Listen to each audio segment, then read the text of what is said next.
Dios los bendiga, hermanos, bienvenidos a Un Momento con Dios. Terminamos ya el libro de los Proverbios que estábamos estudiando y ahora vamos a estudiar los libros de los reyes, empezando con el primer libro, y vamos a ver estas historias que nos habla aquí de los diferentes reyes de Israel. Y muchas de estas historias son tristes, porque los reyes en su mayoría terminaron haciendo lo malo ante los ojos de Dios. Es algo triste ver esta situación, ver el corazón del hombre cómo se aparta de Dios una y otra vez. Y a pesar de la infidelidad del hombre, Dios sigue siendo fiel. Vamos a leer en el primer capítulo los versos del 1 al 27. Aquí inicia terminando el reinado del rey David. Dice así la palabra, Primero Reyes capítulo 1. Cuando el rey David era viejo y avanzado en días, le cubrían de ropas, pero no se calentaba. Le dijeron por tanto sus siervos: busquen para mi señor el rey una joven virgen, para que esté delante del rey, lo abrigue y duerma a su lado, y entrará en calor mi señor el rey. Y buscaron una joven hermosa por toda la tierra de Israel, y hallaron a Abisag sunamita y la trajeron al rey.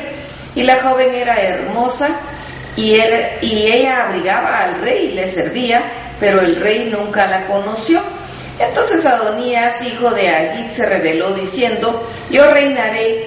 Y se hizo de carros y de gente de a caballo y de 50 hombres que corriesen delante de él. Y su padre nunca le había entristecido en todos sus días con decirle: ¿por qué haces así?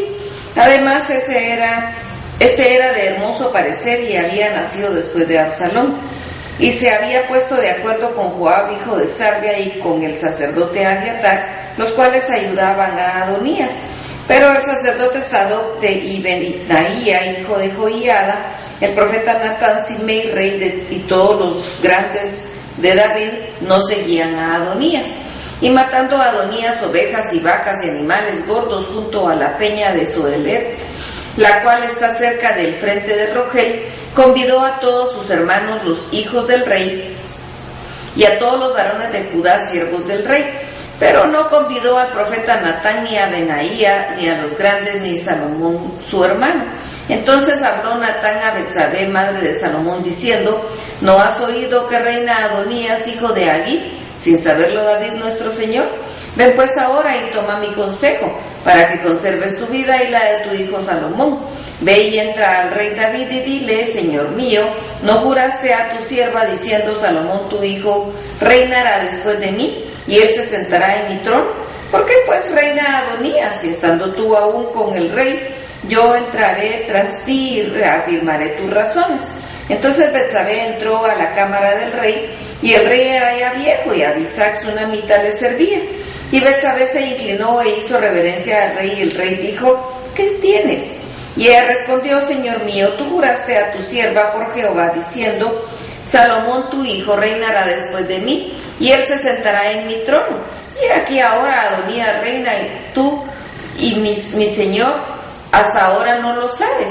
Ha matado bueyes y animales gordos y muchas ovejas, y ha convidado a todos los hijos del rey, al sacerdote Abiatar y a Joab, general del ejército, mas a Salomón tu siervo no ha convidado. Entre tanto, rey, señor mío, los ojos de todo Israel están puestos en ti, para que les declares quién ha de sentarse en el trono de mi señor, el rey, después de él. De otra manera sucederá que cuando mi señor rey duerma con sus padres, yo y mi hijo Salomón seremos tenidos por culpables. Mientras aún ella hablaba con el rey, he aquí vino el profeta Natán, y dieron aviso al rey diciendo: he aquí el profeta Natán, el cual cuando entró al rey se postró delante del rey, inclinando su rostro a tierra. Y dijo Natán: Rey, señor mío, ¿has dicho tú: Adonías reinará después de mí, y él se sentará en mi trono?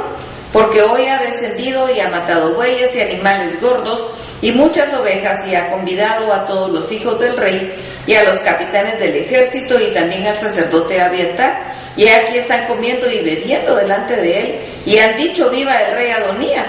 Pero ni a mí tu siervo, ni al sacerdote Sadoc, ni a Benaía, hijo de Joiada, ni a Salomón tu siervo ha convidado.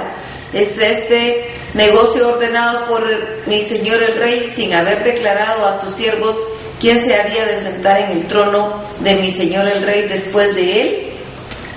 Bien, el primer rey fue Saúl. Sin embargo, la palabra nos cuenta que Dios se apartó de Saúl por la desobediencia de Saúl. Y Dios ungió a David como el siguiente rey. Y David fue un rey bueno, un rey que hizo todo conforme a la voluntad de Dios. La palabra nos dice que David no se apartó ni a derecha ni a izquierda. Sin embargo, nos habla de pecados que cometió David, pero David se arrepentía ante Dios y era un hombre conforme al corazón de Dios. Pero ya aquí, en este primer capítulo, nos plantea a David ya viejo, y luego nos habla de Adonías, uno de los hijos de David. David tuvo bastantes hijos, pero Dios le había dicho que el siguiente que iba a reinar después de él era Salomón. Sin embargo, ya estando viejo David, nos cuenta aquí la palabra que Adonías trata de reinar él, y él inicia toda una serie de actividades para coronarse él como rey, y David no le dijo nada. Ya él era un anciano, y por eso es que el profeta Natán viene con la mamá de Salomón y le dice: necesitamos hacer algo. Él había dicho ya a Betsabé que Salomón iba a ser el rey porque Dios se lo había dicho, y Dios le había dicho también a Salomón. Así que ellos se presentan, ella por consejo del profeta se presenta ante él para decirle que qué es lo que va a hacer. Ya habían concertado con el profeta cómo iba a trabajarlo, y ahora el profeta también se presenta ante Salomón para decirle qué es lo que vas a hacer. Y podemos pensar nosotros aquí algo muy importante. Es necesario que nosotros pensemos en un sucesor. Si bien es cierto, nosotros no estamos como reyes de una nación, como era David, pero en nuestra familia, ¿quién va a sucedernos a nosotros en las decisiones espirituales? Tenemos que pensar nosotros cómo se da esta sucesión, cómo está pasando a la siguiente generación. Si Dios dijera de nosotros que fuésemos como David, conforme al corazón de Dios, también lo va a decir de nuestros hijos. Pensemos nosotros en la siguiente generación. Cada quien es responsable ante Dios. La palabra nos dice que nosotros somos reyes y sacerdotes, hijos del rey. Entonces comportémonos como tales. Pero pensemos si nuestra siguiente generación va a poder seguir los pasos que nosotros teníamos que seguir, que nosotros seguimos ante Dios.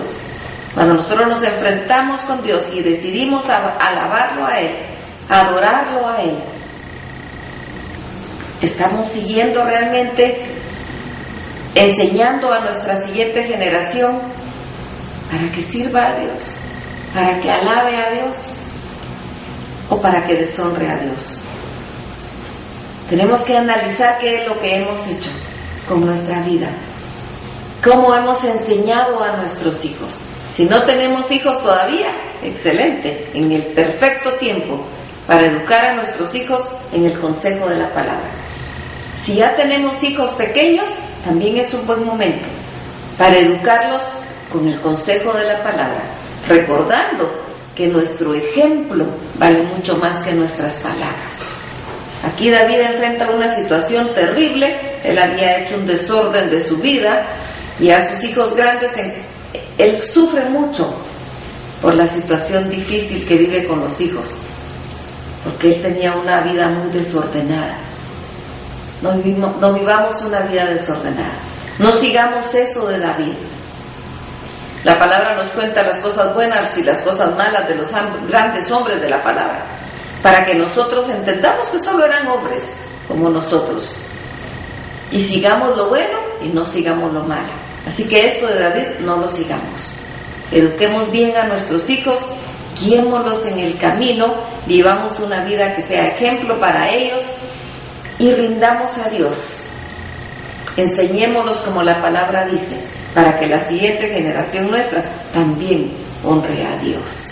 Vamos a platicar con el Señor, y si no tenemos hijos, vamos a encomendarnos al Señor y a pedirle sabiduría para vivir una vida que le agrade y para enseñar a nuestros hijos que el Señor vaya a dar. Y si nuestros hijos están pequeños, vamos también a entregar nuestra vida, a pedir sabiduría y a entregar la vida de nuestros hijos y enseñarles cómo se vive conforme a la palabra. ¿Qué es lo que la palabra nos dice? Y si nuestros hijos ya están grandes, pues pidámosle a Dios socorro, auxilio, para que Él nos indique qué hacer y entregarle la vida de cada uno de nuestros hijos. Hablemosle al Señor de uno por uno de nuestros hijos. Pensemos esto, platiquemos con esto, planteémosle esto al Señor en este complemento del momento con Dios, alabando, glorificando el nombre de Dios y rindiéndonos ante Él para que Él nos dé sabiduría. Así que vamos, y este momento con Dios va a ser de mucho compromiso. Que Dios los bendiga.